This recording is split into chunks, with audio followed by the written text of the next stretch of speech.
D. James Kennedy Ministries presents Truths That Transform. Socialism is on the rise in America. Does it work? And perhaps more importantly, is socialism even biblical? On this program, we take a closer look. One of the things that's really amazing in America today is that a United States Senator who is an out-and-out socialist is running for president on the Democrat Party ticket. Socialism means we unite as one people and we decide on what we want to do. I am upset with the direction that America is going because I came from the place where it didn't work, where America is trying to go now.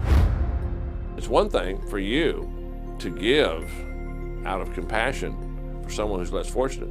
It's an entirely different thing for the government to confiscate your property and give it to someone else. Basically, we're robbing the productive people in our economy today to give money to people who are unproductive. D. James Kennedy Ministries presents The Problem of Socialism, a revealing look at how the threat of ever-growing government endangers America. For decades, the word socialism has been a dirty word in American politics, and rightly so. In the past, successfully identifying a program or idea with socialism would effectively kill it. But in recent years, that has all changed. Though it might have been unthinkable just 10 or 20 years ago, acceptance of socialism is on the rise in America. Socialism, noun. Any of the various economic and political theories advocating collective or governmental ownership and administration of the means of production and distribution of goods. We must create an economy that works for all, not just the very wealthy. Socialism is taking care of each other. That's the way I see it. We have to take care of each other. We haven't done that in a long time in this country. Socialism is, in my definition, I would say people having what they need. People being able to live with dignity, knowing that they have what they need. One of the things that's really amazing in America today is that a United States Senator who is an out-and-out socialist, he's not actually a Democrat, he is a socialist, is running for president on the Democrat Party ticket and proclaims his socialism. And the more amazing thing is it seems like the other candidate in the Democrat Party is now moving as close to his positions as possible without calling herself a socialist. My view of democratic socialism builds on the success of many other countries around the world who have done a far better job than we have in protecting the needs of their working families, their elderly citizens, their children, their sick, and their poor. We need to have economic democracy. The way that we are organized, it doesn't work for anybody. Or it works for some people. It works for something like the 1% of the 1%. I think socialism means doing what's best in society for everyone. And I think that means working for the greater good. But the tragedy is that you see these college students massing to his rallies and championing his ideas. Greed is destroying our nation. You wonder how these college students would respond if you went to them and said, you're an A student, but you know, there's an F student in your class, and so we're going to give you a C and give them a C. How do you like that? I don't think they would. Many years ago, before he was a senator, Bernie Sanders said of his socialist views, quote, "I don't believe in charities," end quote. Instead, he advocated that government, not charity, should take over social programs. Bernie Sanders is naive by saying that he's trying to get people to vote for him with the idea to implement socialism in America. Socialism doesn't work. Natasha Srdoc grew up under socialism in Yugoslavia. She is now an American by choice. And people need to know that it has been tried, it's a wonderful idea, but it doesn't work. In the end, actually socialism runs out of the money because it promises free education, free healthcare, free everything. A free college would be a great start. 4-year universities should be free. But somebody has to pay for it, and it cannot generate that kind of a growth that you can accumulate that kind of tax revenue that you can pay for everything and have economic growth. It doesn't work. Socialism just says everyone's the same. Well, as you look at your neighborhood, you know everyone's not the same. Socialism has kind of proved itself to be bankrupt, but it's not dying out in the intellectual world. We need to be concerned about the ways in which socialist thinking is creeping into the general public and also into the churches. There is a concern that socialism and the philosophy behind it is extending its tentacles into American life. I believe in many of our government policies, unwittingly, the average American is allowing himself to be led by groups that have left leanings toward a manifestation of socialism. Socialism is the government running the economy, the government guiding or owning resources in the economy, not people in the private markets. And government socialism manifestly does not work. If it did, the Soviet Union would have won the Cold War. Socialism involves the government takeover of the means of production, but there can be degrees of freedom under such a system. Communism is socialism imposed by brutal force. But the overall goal of all socialism gets back to one thing: government control of private property. For example, Karl Marx wrote, "The theory of the communist may be summed up in the single sentence: abolition of private property." And what happens when people are forced against their will to provide for the common pot in a collective scheme? What you wind up with is forced collectivism.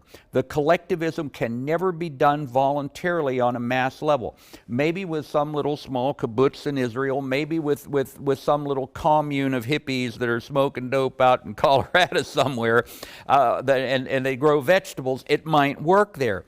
But on a mass of people, such as the third most populated nation in the world, the United States of America, how are you going to get everybody to voluntarily put all of their assets, all of their labors, all of their product into this great big pot for somebody to decide how much they get back? And the answer is, you're not going to get them to do that voluntarily. It's against human nature. It's against the laws of God. It's against how we were created by God. So your only solution then is to take it by force, and if they won't surrender it, then to kill them. In the 20th century, more people died at the hands of their own atheist, socialist, Marxist governments than died in all the wars in all the history of mankind. We're talking millions of people were murdered by their own government simply because they would not accept the idea that everything that they produced should be surrendered to the state. Yet socialism is taught in our schools at virtually every level, especially in the universities.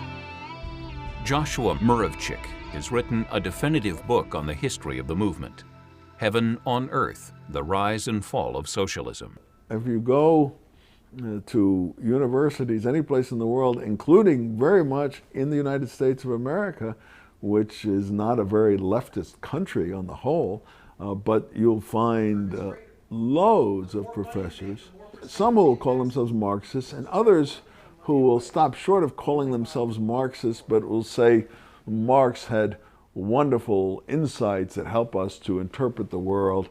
Now we've got 21-year-old conservative evangelical Christians in Christian colleges that are thinking more or less like socialists. Now they're not secularists, but when it comes to basic economic understanding, their basic understanding of what economics is like, they think not only is it correct, they think that in fact the Christian worldview implies or requires socialism. The founders had a vision for creating a United States of America, these United States of America. States created the federal government.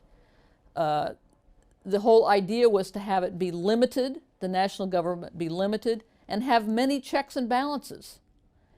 And their whole goal was to keep from amassing large centralized federal power. And to our detriment, many people today have forgotten the lessons of our founding fathers, who created a unique nation among all nations in the world. The growing acceptance of socialism in America is not mere rhetoric. In reality, socialism, though few called it that, got a foothold in America back in the New Deal programs of the 1930s. And as you're about to see, in recent years, support for socialism has surged in America. Rarely is the term socialism actually applied, but socialistic government programs abound in our day. We are ready to take this country in a fundamentally new direction. That's what's happening in America right now. Change is what's happening in America. As he got closer to the White House, Barack Obama famously made this remark. We are 5 days away from fundamentally transforming the United States of America. Well, this administration believes that the function of government should be to redistribute income and not to create wealth, but to redistribute it. And, you know, think of countries that have become obsessed with redistributing income. Those are the poorest countries in the world. Long before he ran for president, note what Barack Obama said on a Chicago radio station in 2001. The Supreme Court never ventured into the issues of redistribution of wealth and sort of more basic issues of political and economic justice in the society. I'm not optimistic about bringing about major redistributive change through the courts. You know, the institution just isn't structured that way. Critics would note that defining justice in terms of redistributing wealth is an idea imported from classic socialism. President Obama initiated almost $1 trillion in so-called stimulus spending that actually led to very few new jobs. The government took over General Motors and other struggling industries, and Obama promised to overhaul the healthcare system, about 1/6 of the nation's economy, with great assurances. If you like your plan and you like your doctor, you won't have to do a thing. You keep your plan. This is one of the worst laws that's ever been created and passed in American history. We can't afford $1 trillion of new entitlements, but more importantly, Obamacare is designed to have a government takeover of our healthcare system. And that is not just bad for our fiscal health, it's bad for our physical health. Do you want to have to go to a government-approved doctor, or do you want to go to the government every time you want a prescription drug or you want a new procedure? This is really scary stuff in terms of patients being able to make decisions about their own health care. Furthermore, although Congress reformed welfare in the 1990s, slowly President Obama has begun to undo welfare reform, so much so that now 46 million Americans, or nearly 1 out of 6 of us, are on food stamps, and a record 94 million adult Americans are not in the workforce, many of whom wish to be working. You've got a majority of Americans who are getting money from the government each month for their income. And then you've got only half of the Americans or less that are paying taxes. Once you hit that tipping point, then all of a sudden voters are going to say, yes, give us more and more and more government and tax that other guy. The other guy will pay all the bills. And, you know, there's an old saying that, democracies will perish when the population realizes they can just impose higher and higher taxes on the other people.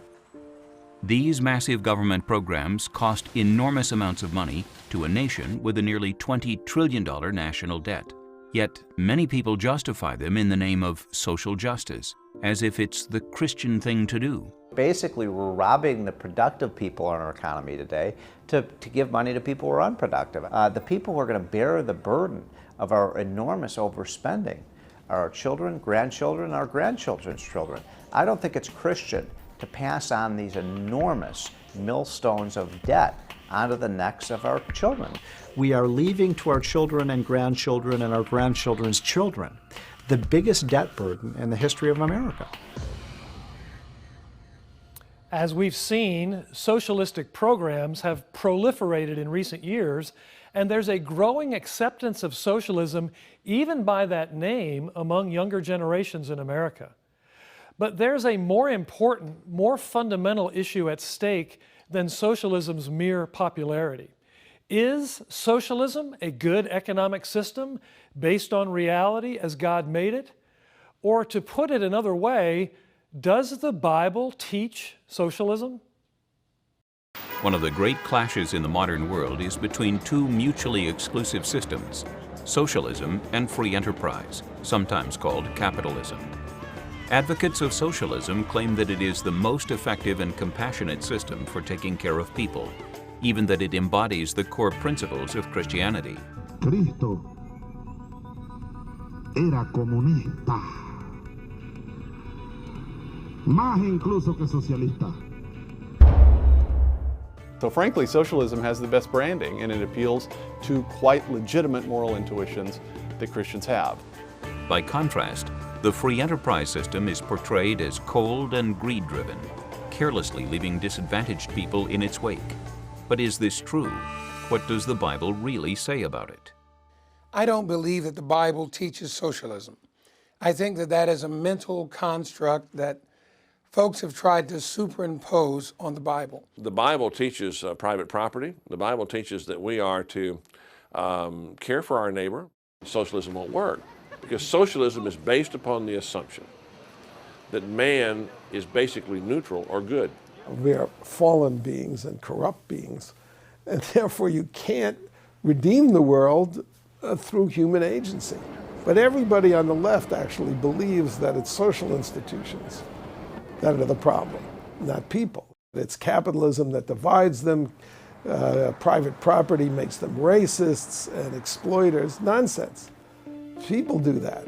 One of the key economic principles of the Bible is that one is expected to earn one's keep. The Apostle Paul wrote to the church in Thessalonica, where some were lazing around, waiting for the second coming, "For even when we were with you, we commanded you this, if anyone will not work, neither shall he eat." But for those who are unable to work or who are experiencing a particularly difficult time, such as widows and orphans, the Bible certainly teaches charity. In fact, historically, it was the Christian faith that unlocked the forces of charity. It was Jesus Christ who taught the parable of the Good Samaritan, and he told his followers to go and do likewise. If you go back and look at who is helping the poor right now in America, it is evangelical Christians who, out of the largesse and generosity of their heart, are giving both domestically and internationally to home and foreign missions. The Bible teaches charity, and that's freely giving to those who have a need. But socialism is forcibly taking from one person and giving to another, and it's the government or the authorities that are doing it. And that's stealing. And the politicians that promote socialism do it as if they're the ones being kind. But really, they're spending other people's money in their kindness. At the heart of the matter is the fact that every dollar the government gives to one person is a dollar it, having no money of its own, has taken from someone else by force of law. But the Ten Commandments gives us a clear declaration from God on this topic. You shall not steal. 2 of the 10 Commandments presuppose the legitimacy of private property. Do not steal. That implies that people have some property that legitimately belongs to them and that it's wrong to coercively take it from them. Do not covet your neighbor's wife or his possessions. That implies that there are certain things within the individual domain that we justly have the right to. One of the major problems of socialism is it's based on covetousness. When you hear a politician promoting a policy that's a socialist policy, the way he sells it is by saying, the wealthy have something that you ought to have. We should take from the wealthy to give to you. And he's tapping into the voters or the listeners' sense of greed or covetousness, that I want what someone else has. And rather than working for it, I want it taken from them and given to me. The Bible does call for Christians to pay their taxes to the government, and some level of taxation for the common good is expected. Still, despite these moral problems with government confiscation and redistribution of wealth, many advocates of socialism have pointed to the Bible for justification. One such passage is Acts 2, where the early Christians shared their property. Some have said this was a primitive form of communism. It says, "Now all who believed were together and had all things in common, and sold their possessions and goods, and divided them among all, as anyone had need." This is nowhere held up in Scripture or Christian tradition as the universal model for Christians. This is not communism. This is not socialism. This is Christianity. This is caring for one another.